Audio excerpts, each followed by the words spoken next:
Well, we tried and tried and tried to get out of Airbus UK this summer. About 30 or 40 job applications, no interviews, including the newly promoted clubs from other countries in the UK, and I have no idea how we're going to make a success of this season. So let's go and see the work and play our first league game of the year.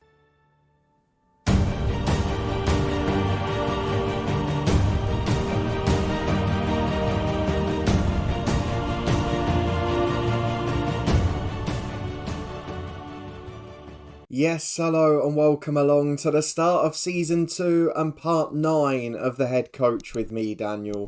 We're back with Airbus UK, reluctantly, because we've tried our best to get another job and we start our league season against Carmarthen. But this has been a really mixed summer for a whole number of reasons. There's some interesting stuff to talk about, but if you are looking forward to it, seeing if we can survive a second season against all the odds in Wales, then please do put a thumbs up on it and subscribe for daily FM23 content. We're back with our Builder Nation tomorrow morning, and there's something we're going to talk about in this summer transfer window that might have an impact on that save later down the line. And that's a huge positive. So if you're not up to date with that playlist, you can find it in the eye above. But for now, we've got a lot to get through with Airbus because let's just break this down into simple form. We've tried so hard to get out and not been able to do so. We've tried to persuade the board to let us do a coaching badge. They're not willing to, yet they're offering them out to other staff.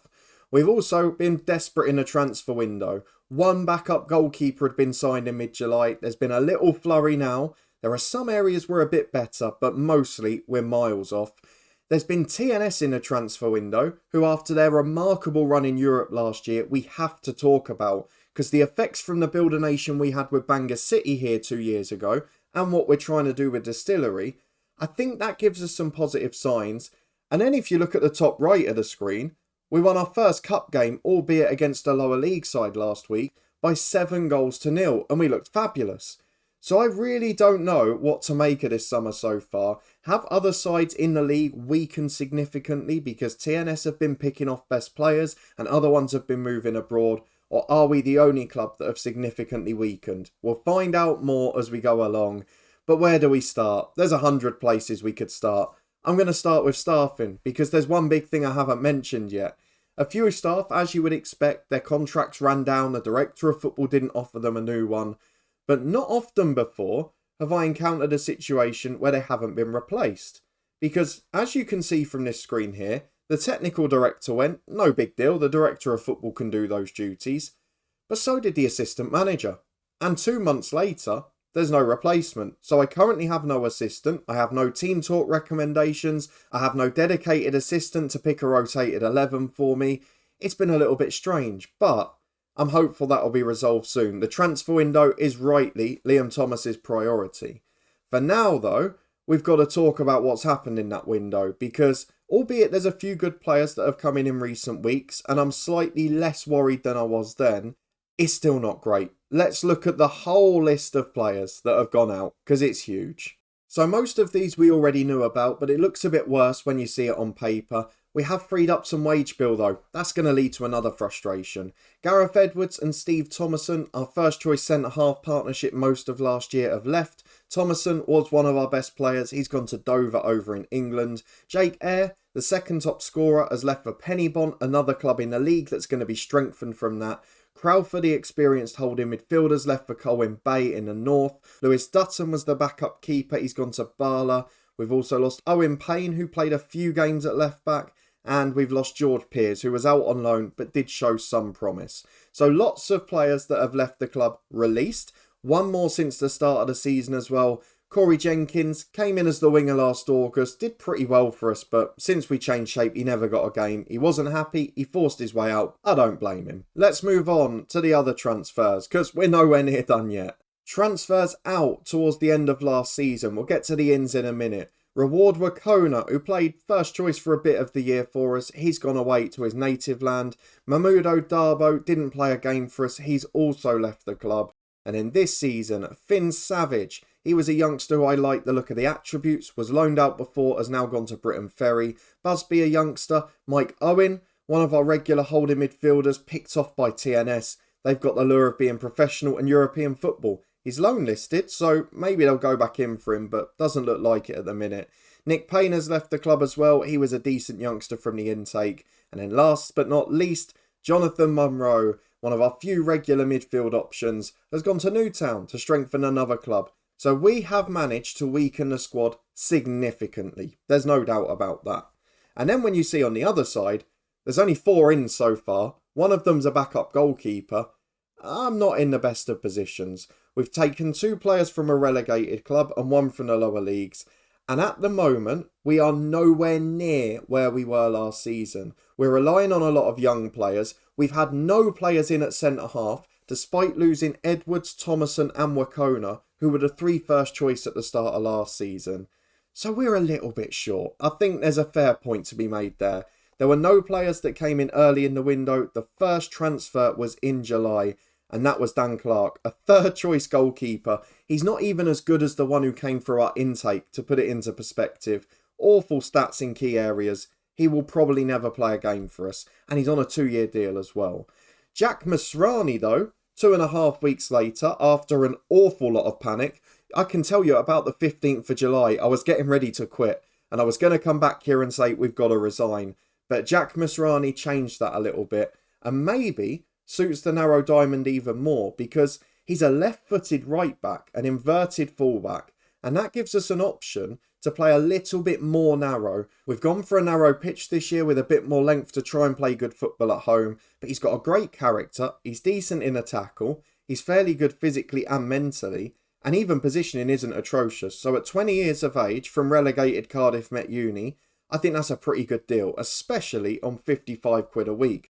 Now, you can get excited about him being 4-star ability, but when you bear in mind that Thomason's gone, and when you bear in mind that we lost Curran late last year, Adam Davies is the only real benchmark left, so it's maybe not quite as good an indicator as it was previously. Virtually everyone that was here at the end of last season has jumped up 0.5 star, just by the fact that good people have left. So Masrani, the first teamer in, and he was followed a week later by Ethan Morgan, a desperately needed replacement up front for Jake Eyre. Comes in from Affan United. He's not the best finisher.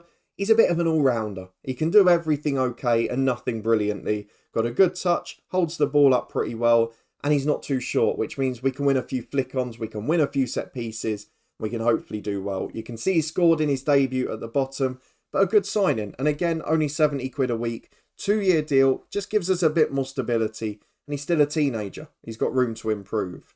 Most important, though, was the man who came in last, and that is another man from Cardiff Met Uni. Craig Davis is, importantly, an attacking midfielder. Nowhere near what we had with Craig Curran, but a 22, 3-star ability, 5-star potential, quick, naturally fit, decent running in behind, not bad on the ball, and mentally okay. It's the best we could have asked for. We weren't going to find a better one than him. Again, he scored on his debut, came through the Swansea Academy, has played for Cardiff Met Uni. He's a player with ability, and in that role where we only had McQueen, gives us a bit more strength in depth. And in fact, I made a mistake on his appearance. It wasn't for us. He's cup tied because he played in that first round tie for Cardiff Met Uni. So he started the season well, but not yet made his debut for us. That will be today. So I think you can see where we're a little bit short. I'm going to head over to the squad and show you, because just in case it's not clear, this is the lineup we put out last week in the cup game. Yes, it did very well, but as centre half, we have moved Bailey Owen in. We've retrained him to fullback because Masrani came in at right back. Nathan Parry from a youth intake is alongside him. We've got the teenage left backs together. At least there hasn't been another one come in yet this window. Fingers crossed it stays that way. In midfield, we're still relying on Palmer, who, to be fair, accepted greatly reduced terms from the director of football. You've got the likes of Granell and Jenkins in there playing quite well. Edwards was covering number 10 due to Davis being out. And then Morgan in alongside Davis, who is still by far the best player at this football club. But there's no depth. There's nothing at all. The only player who's not a youth team player outside the starting 11 on a normal match day is the new backup third goalkeeper. Everyone else is an under 19. I think we had 7 players that didn't qualify that had to actually be registered for the squad. It's young. We need a bit of experience. We need a bit of quality. And we need some depth because the bench is just not good enough. With that done though, I want to talk about the more positive side. Maybe not so much for this save, but maybe for the future of the Builder Nation in Northern Ireland, because we all looked last year at TNS and their remarkable run to the knockout stages of the Europa Conference, and what we wanted to see were how were they going to back that up, were they going to improve the squad, and were they going to significantly take advantage, because that's something we've accused FM of not doing before. Well, I've been really pleasantly surprised. I've been keeping an eye on their transfer work, especially since they nicked Mike Owen from us.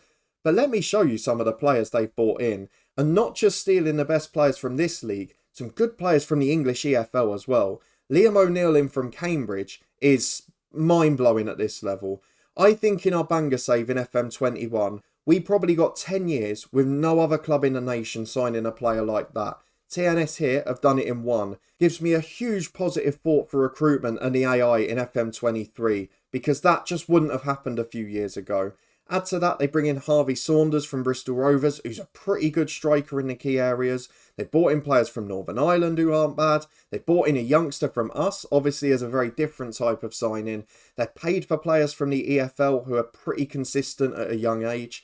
And they've also gone and nicked the best players from other clubs here, like Dion Donoghue. So their scouting seems to expand. They seem to be doing really well with it. I mean, they even signed a player from UPenn, who is a good centre-half, not great, but just the fact they're signing players from everywhere, really important sign for me. Ryan Sears is their latest addition. He's fabulous as well. So TNS, you can mark my words, will walk the league this year. They are heavy favourites, and with good reason. Bala have done all right as well. Pennybont struggled despite getting into Europe. They've lost a lot of players. But weirdly, in the media prediction, we're expected to finish 8th. Now, the 2 promoted clubs are below us, perhaps understandably so. The whole media dream 11 is basically TNS, so we can read nothing into that.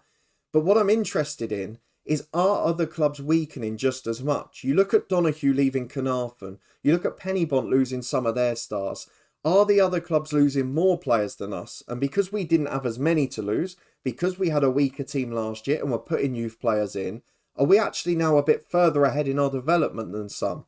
That's a question we're going to have to ask later in the year. For now though, let me show you the schedule, the one big game off camera. We played Holyhead away from home in the League Cup second round. We were brilliant. It was a joy to watch, and I can genuinely say that for the first time in charge of this club. Ryan Edwards in the first minute, 2 from set pieces for Parry, which actually seem to be working now, a hat-trick for Davis, a goal for Morgan. It was a great display. But we won our first game last season in the Cup. We were feeling pretty confident. We were optimistic after watching it. Then we played a league game and we came crashing back down to earth. So is that going to happen today at home to promoted Carmarthen? We couldn't have asked for a nicer tie on paper.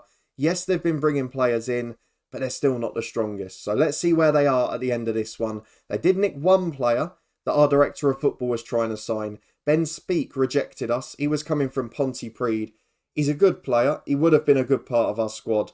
And I'm going to be worried about him scoring against us today. But that overall is the story of the summer. We are desperately short at centre-half. We've not got depth in midfield. But overall, it could have been worse. That's the best thing I can say about it.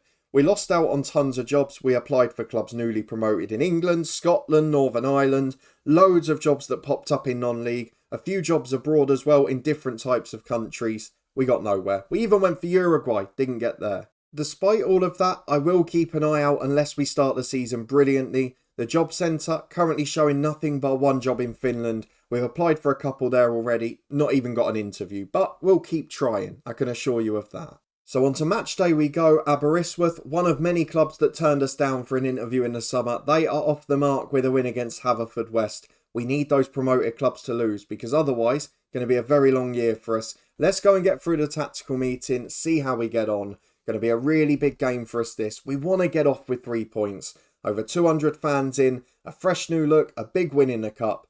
Can we get on top? Let's go and find out. So as it was a good performance, the only change from last week is going to be Davis coming in for his debut. He's eligible again. He's going to play in attacking midfield. Edwards will drop into centre mid. That gives us a bit of stability in that midfield 3 at the back of the diamond. And then Joe Jenkins drops to the bench. He'll be a big part of this season. He's one of those youngsters who looked really promising, but he's not developing quick enough at the minute. So I don't want to rush them into the first team. Got no choice with Nathan Parry at the back, but that's going to have to do. He's got a great jumping reach, already scored 2 headers. Fingers crossed there's more today. We've got an inverted right wing back. That's the best we can do with Masrani. We've tried to take off run at defence because without current and without air, we've not got that burning pace we had before. Everything else exactly the same. So let's go and get into it. Our first league game of the season, Carmarthen at home. Please give us a positive result. Again, some familiar names from this save and other ones we've done in recent years. Ricky Watts was definitely part of the Kefin Druid story, whether it was for us or against us. Then, of course, we've mentioned Ben Speak, who our director of football tried to sign. James Bloom's a decent player. They've got some good signings. They've got a decent team. But let's get through the dressing room. We want the lads to get on top. Got no assistant manager to suggest the team talk, so it's all down to me. Pump the fists. I want to tell the lads we're favourites. Let's go and make it count. Our advantage at home, it's been pretty good. Joe Palmer's motivated. 1 out of 11. Better than most of last year. And here we are early doors with Palmer picking the ball up in his own box, going long towards Adam Davis, the target man. It's headed down as far as Edwards, playing on the right of the diamond state. More natural position for him. Masrani cuts it into Davis. Through ball to Davis again. Morgan shoots from miles out.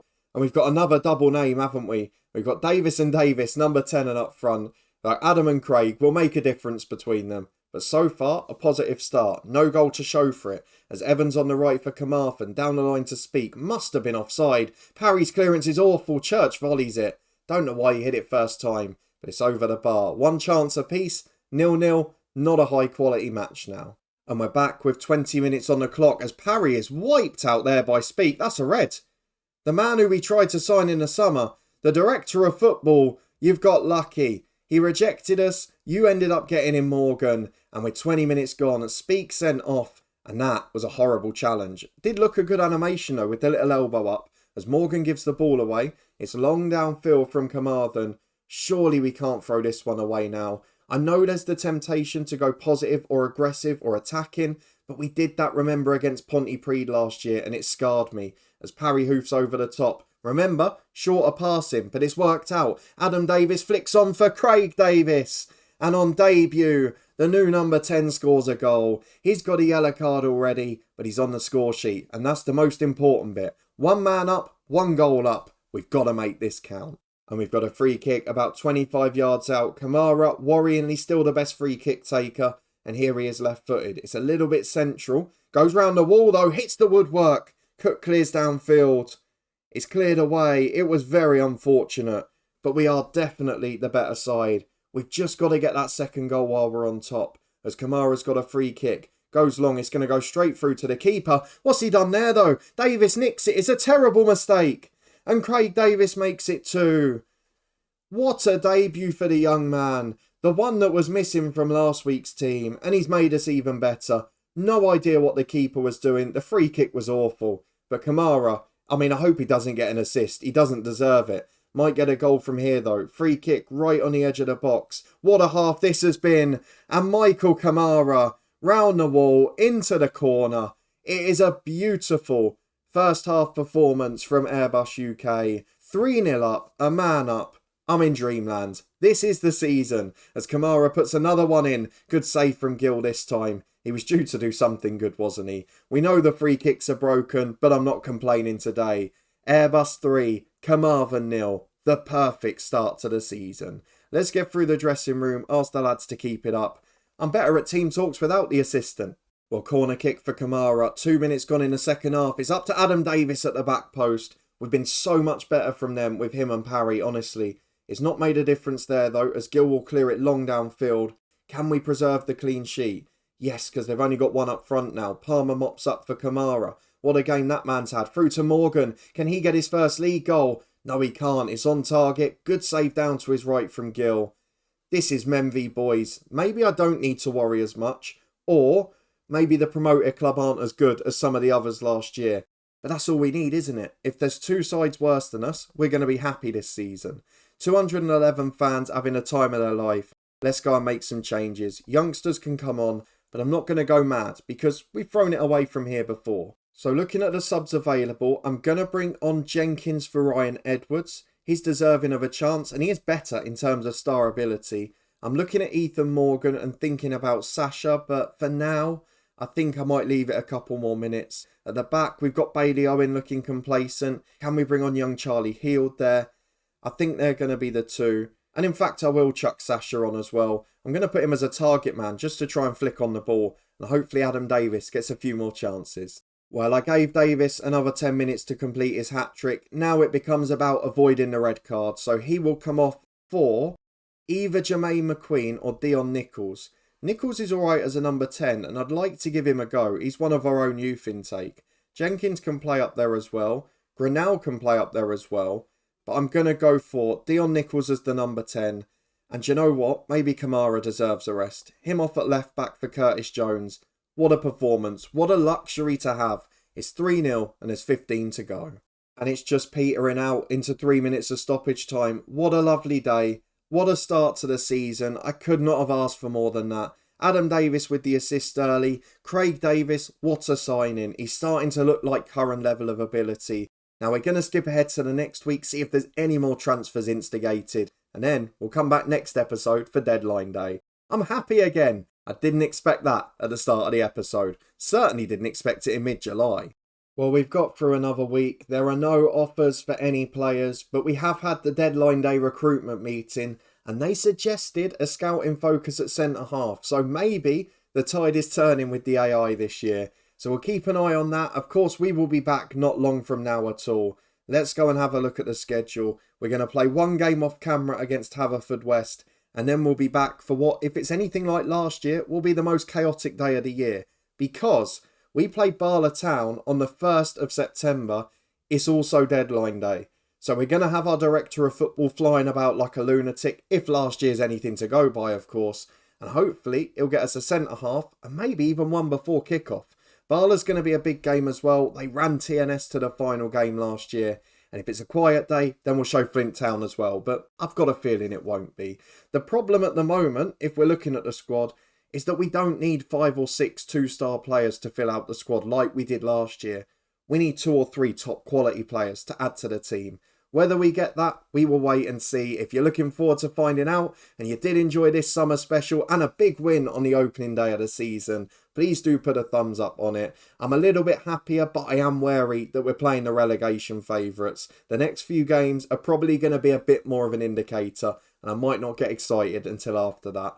Promising signs though, some good recruitment, albeit not enough, and no chance at a job elsewhere, so we've got to make it work. If you want to stay up to date and find out if we can, subscribe and turn that notification bell on for daily videos. You can find the other playlist, the Builder Nation, up in the eye above. We're back tomorrow in that one for a bit of a deep delve into the data hub and the squad planner as we plan for season 2, where we are in charge of the transfer work there. So I hope you'll get up to date with that one. Come and join us on Twitch for daily live streams. The link's up in the eye above too. But you can find one of my top 3s above my head now. Hopefully it will give you some save idea inspiration. And I'll see you here again next time, same time tomorrow, for deadline day, and it needs to be a big one.